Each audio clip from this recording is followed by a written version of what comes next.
Just about 6:50 here this Wednesday, your Sunrise Smart Start. Top stories before you head out the door. This week marks 1 month since that major fire ripped through Bauman's farm market in Penfield, destroying much of the family business. And new this morning, an update.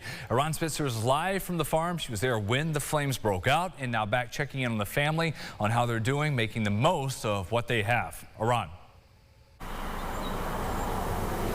Brennan, the big message from Danielle Bauman is that they're not quite there yet, but they do have a stand up so that customers can come and get their goods. And when we were here yesterday, they had an electrician here to try and restore power. So there is progress being made. But the scene just 4 weeks ago was tragic, with those flames leaving debris and a lot for the family to consider. Danielle tells me they're still in the thick of it in terms of dealing with insurance and the investigation. So there have been a lot of family meetings, but they are looking to the future.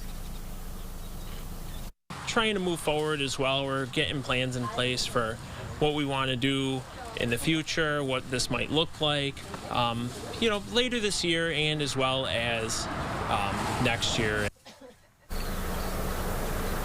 We also met Carol. She's been coming to Bauman's for 50 years and considers it a staple in her household. In fact, I came today because I'm going to be visiting family out of town next week, and they're begging me to come here and get produce to take to them. So, I mean, it's far-reaching, so we really enjoy Bauman's, and we're devastated with their loss, so still want to support them. We reached out to West Webster Fire to see if there's any update on the investigation or cause of the fire, and we've not yet heard back. We will let you know once we do, on air and online at rochesterfirst.com. For now, Brennan, back to you.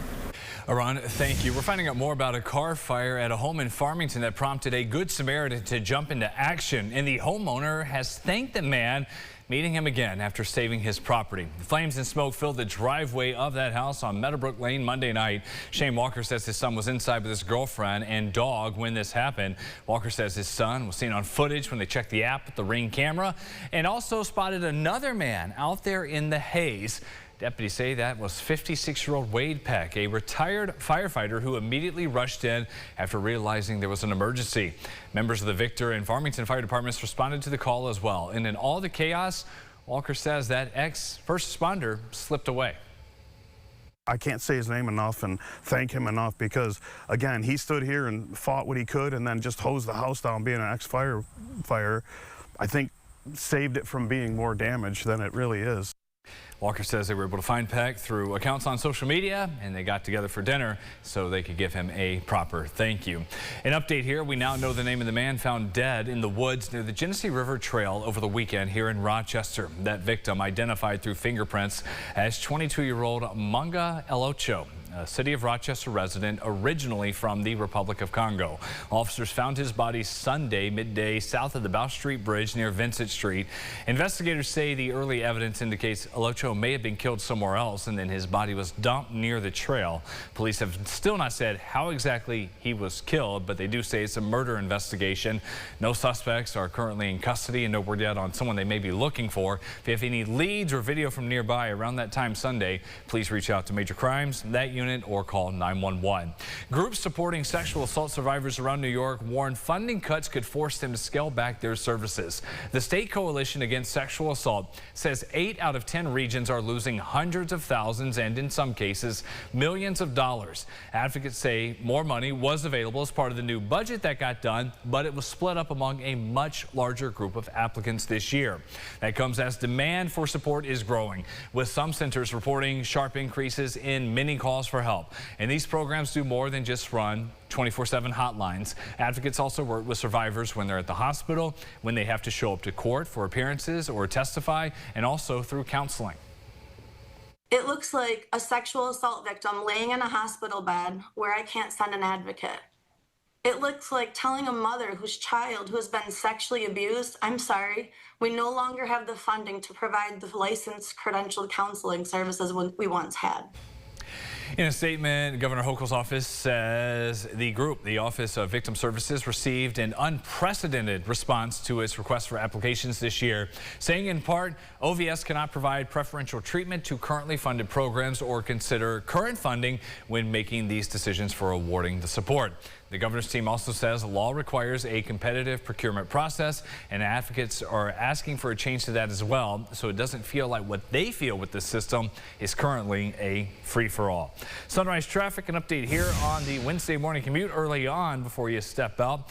On the northwest side, headed up towards the lake in Greece, Lake Ontario State Parkway, eastbound at 390, have a crash there. Further south, 490, with average drive times there, east and westbound from the Greater Rock Sky Eye. And staying over on that side of the county, a traffic alert coming up tonight, 490 westbound between the overpass at Howard Road and exit 7A and 7B, and gates will be blocked. That's from 10 p.m. to 5 a.m. Crews will be out when there's less traffic paving the road. There will be posted detours if you are working a late shift using 531 and 386 to get around. We'll go inside the huddle here. Some news for the Bills on the transaction front. The team has signed 7-year defensive tackle Greg Gaines, who spent the last 3 seasons as a rotational piece for the Tampa Bay Buccaneers, picking up 4 sacks during that time. He brings to Orchard Park veteran depth to a D-line for the Bills as a very healthy bet to make the roster. Yesterday, Buffalo had an open practice at Highmark Stadium, the new one, giving even more fans a chance to see the guys and the facility. About 41,000, they said, in the building for that practice, and the weather was perfect. Keon Coleman's health was not. He was seen in a walking boot. Connor McGovern, CJ Gardner-Johnson also missed practice again. On the bright side, Max Harrison and Cole Bishop, they were back in full pads after missing the last few sessions. Coming up tonight, got Concerts by the Shore in Charlotte, beginning at 7 on stage this evening. Allegro bringing covers of jazz, rock, and pop, spanning top hits from today to the 20s. Can't make it this evening. Got one more Wednesday to go there before the summer series comes to a close this year. Final forecast here. Kayla. We've got precipitation moving into the area now. We're seeing it already in Orleans County, starting to clip into Monroe now. So that's going to make its way from the west to the east. This initial push of rain, it becomes a lot more isolated in the afternoon, and it's pretty much done by the time we're reaching sunset. For tomorrow and Friday, we are dry. Temperatures a little bit cool in the mornings. We've got more rain coming this weekend. Podcast time. We will see you there 9 to 9:30 live on the Rochester First streaming app. It is Second Cup of Sunrise. CBS Mornings on the way at 7. Enjoy your Wednesday, everybody.